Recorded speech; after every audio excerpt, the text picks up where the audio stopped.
रात्रि को 9:15 की जो एक मुहूर्त होता है, एक समय होता है, जिस समय पर हम अपने मन की बात भगवान शंकर को कहते हैं। पूर्व में भी इसका वर्णन हम कर चुके हैं कथाओं में। उस 9:15 पर वो शमी पत्र को उठाकर एक कागज में, एक कटोरी में उसको रखते थे। 4 या 5 प्रदोष के उस शमी पत्र को अपने पास में रखिए और जिस कार्य के लिए जा रहे हो उसको जेब में ऊपर के भाग में उसको रखकर लेकर जाइए। आपका वो कार्य सफल होकर ही रहेगा, वो रुक नहीं सकता।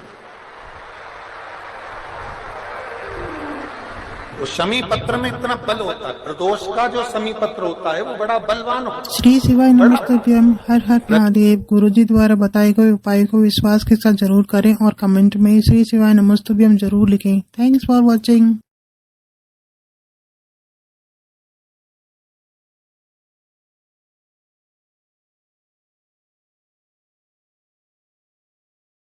26 प्रदोष में से कोई भी प्रदोष का दिन हो और प्रदोष काल में आप अपने घर से जल और एक हाथ में घी का भरा हुआ दीप लेकर जिस दिन शंकर के मंदिर में जाते हो, शंकर को जल चढ़ाकर हाथ का स्पर्श जलाधारी पर कर कर शिव मंदिर में दीप प्रज्वलित कर देते हो, 26 प्रदोष का पुण्य फल उसी क्षण प्राप्त होता है। पीपल के वृक्ष के नीचे पितरों की शांति है तो कितने चावल के दाने चढ़ते हैं। अगर कोई ब्राह्मण ने कह दिया तुम्हारे यहाँ पितृ दोष है, 1 रुपया कमाते हो, 1.25 रुपये खर्च होता है, तुम्हारे पास में पैसा टिकता नहीं, तुम्हारे यहाँ पितरों का दोष है, तो तुम एक चावल का दाना अगर आप कहे कि पीपल के वृक्ष के नीचे अपना दिया लगाओ, पीपल के वृक्ष के नीचे आप जल चढ़ाओ या महादेव के मंदिर में 1 लोटा जल चढ़ाओ, तो हम कहते हैं ना कि प्रदोष के दिन बेलपत्री का वृक्ष, पीपल का वृक्ष, आंवले का वृक्ष, बड़ का वृक्ष या शंकर का शिवालय, फिर से सुन लेना, पीपल का वृक्ष, बेलपत्र का वृक्ष, आंवले का वृक्ष, बट का वृक्ष या फिर शंकर का, जम के बोलो, शिवालय। शिवालय का मतलब शंकर का मंदिर या शिव। प्रदोष के दिन अगर आपको लग रहा है कि हमारे यहाँ पितृदोष है, बहुत तकलीफ चल रही है, बहुत कोई ने कहा पितृदोष है, कोई कह रहा पितरों का, तुम्हारे यहाँ ये तकलीफ है, पितरों की ये तकलीफ है, पितरों की वो तकलीफ है, पितरों की ये तकलीफ है, बार बार अगर कोई कह रहा है तो फिर आपको उसमें स्मरण करना पड़ेगा कि हम चावल के कितने दाने भगवान शंकर को समर्पित कर दें कि भोलेनाथ हमारे पितरों को तृप्त कर कर। हम तृप्त नहीं करेंगे, हमारी सामर्थ्यता नहीं है कि हम पितरों को तृप्त कर सकते। आप में से कोई है जो पितरों को तृप्त कर सकता है? संसार में कोई नहीं जन्मा जो अपने पितरों को, अपने पूर्वजों को तृप्त कर दे। गया जी का पिंडदान कर लो, तर्पण कर लो, तिलांजलि दे दो, घर में ब्राह्मण भोज करा दो, साधु भोज करा दो, संत भोज करा दो, तुम दुनिया भर का सारा 50 काम कर लो, उसके बाद भी तुम पत्रिका किसी को दिखाओगे तो वो भी कह देगा तुम्हारे यहाँ, फिर वापस कहेगा कि पितृ दोष है। अब तुमने अभी इतना अनुष्ठान करा, इतना पिंडदान करा, इतना तर्पण करा, इतनी तिलांजलि करी, इतना सब कुछ करा, इसके बाद वापिस पितृदोष आ गया, फिर वापिस पितृदोष। क्यों? दुनिया में ऐसा कोई नहीं जन्मा जो अपने पितरों को तृप्त कर। आप अपने घर के लोगों को तृप्त नहीं करते, जो जिंदा है वो उनको बोलो री भाई जीजियो, सही है कि गलत है? जो जिंदा है, माँ बाप अपने बेटे के लिए कितना भी कर ले, कितना भी, आखिरी में एक दिन बेटा कह देता तुमने हमारे लिए क्या किया। बहू के लिए कितना कर लो, आखिरी में बहू कह देगी वो तो जेठानी को ज्यादा करती है, देवरानी को ज्यादा करती है, हमको करती है, अपनी ननद को ज्यादा करती है, बेटी को ज्यादा करती है, बेटी को लगता है कि बहू को ज्यादा करती है, दामाद को लगता है बेटी को ज्यादा करती है, नाती बंदी सबको कितना भी कर लो तुम, अपने अड़ोसी पड़ोसी तुम्हारे रिश्तेदारों को तुम कितना भी दे लो, कितना भी कर लो, जब ये तृप्त नहीं हुए तो वो बोलो तो कैसे हो जाएगा?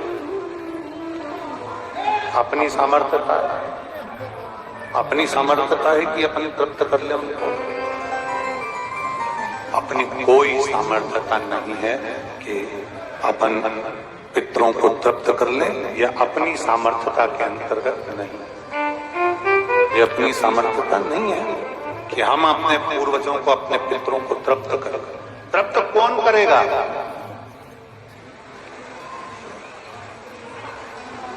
जिनकी शरण में पितर है, वास्तु के देवता भगवान शंकर, काल सर्प दोष के देवता भगवान शंकर,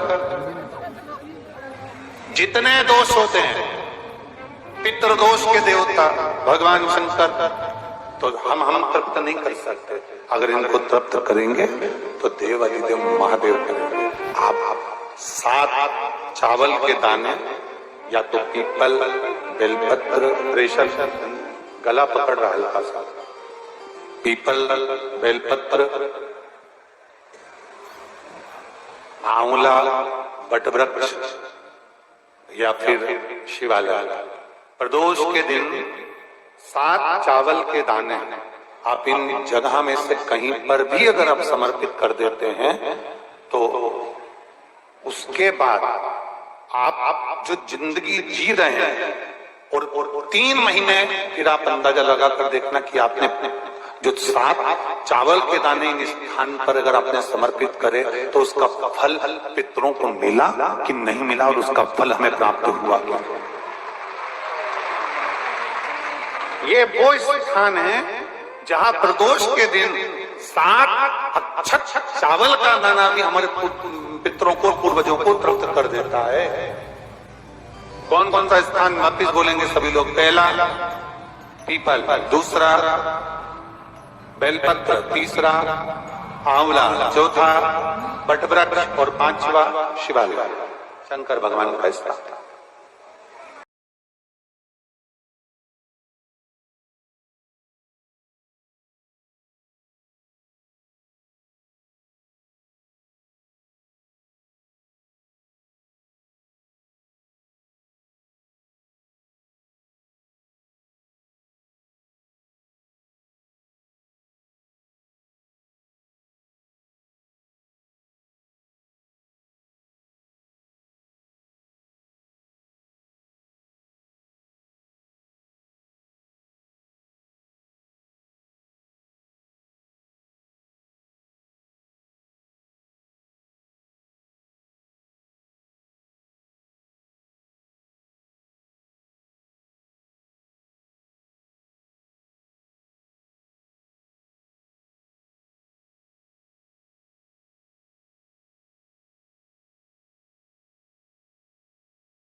दवा एक्सपायर होती है, खाने की वस्तु एक्सपायर होती है, उस पर एक्सपायर डेट लिखी होती है। क्यों लिखी होती है? एक्सपायर डेट लिखने का कारण क्या होता है?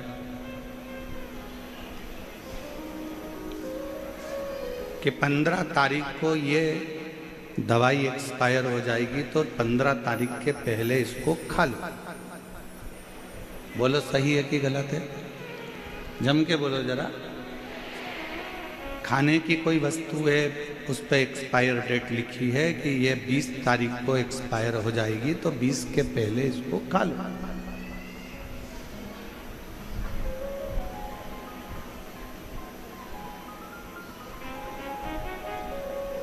अब दवाई पर तो एक्सपायर डेट लिखी है कि इसको इतनी तारीख के पहले पहले खा लेना। खाने के सामान पर, आटे की बोरी पर, दाल की बोरी पर, चावल की बोरी पर, कुरकुरे पर, वेपर्स पर, सब पर, बिस्कुट पर, सब पर एक्सपायर डेट लिखी हुई है कि इसको इससे पहले खा लेना।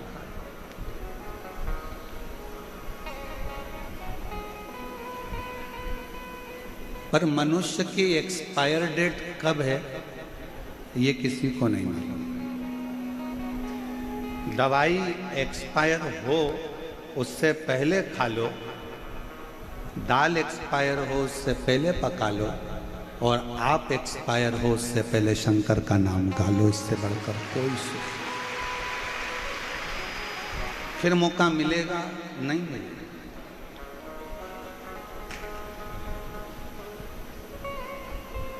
अच्छा ईमानदारी से बोलना रे जयपुर वालों, मेरी जयपुर की जीजियों, मेरे जीजाओं, मेरी बेटियों, मेरे बेटाओं, मेरी माँओं, मेरी पिता तुल्य भाई बंधु, सबको कहूँ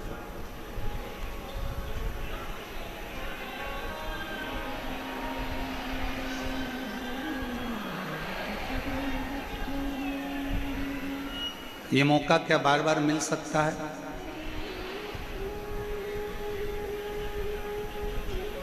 और अभी की हालत देखकर तो ऐसा लगता है कि दूसरी बार मिलना भी कठिन हो जाएगा।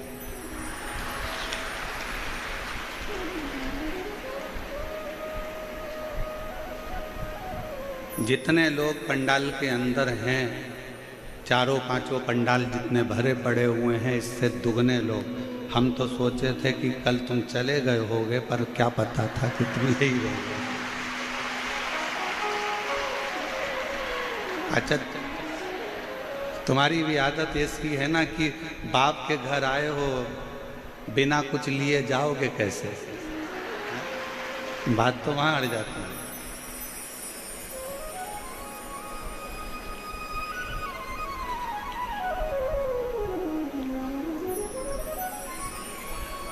तुम्हें पता था कि कथा चालू हो जाएगी?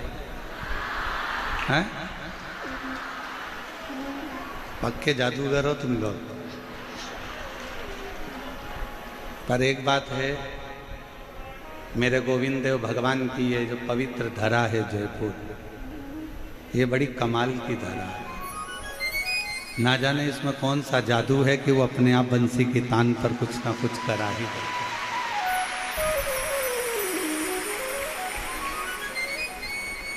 और मैंने तेरे ही भरोसे बाबा, तेरे ही भरोसे हवा से उड़ती जावागी बाबा, रोज है तो छठी नाम रखी जावागी। भोले मैं तेरी पतन, शंभू मैं तेरी पतन, हवा से उड़ती जावागी बाबा, रोज हथो छठी नाम कटी जावागी। एक विश्वास, दवाई एक्सपायर हो उससे पहले उसको खा लेना चाहिए, वस्तु एक्सपायर हो उससे पहले उसको खा लेना चाहिए, और मनुष्य की देह ये शरीर एक्सपायर हो उससे पहले शंकर का नाम, शिव नाम गा लेना चाहिए, फिर मौका मिले।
ऐसे ही भजन सुनने के लिए हमें सब्सक्राइब करें और लाइक करें।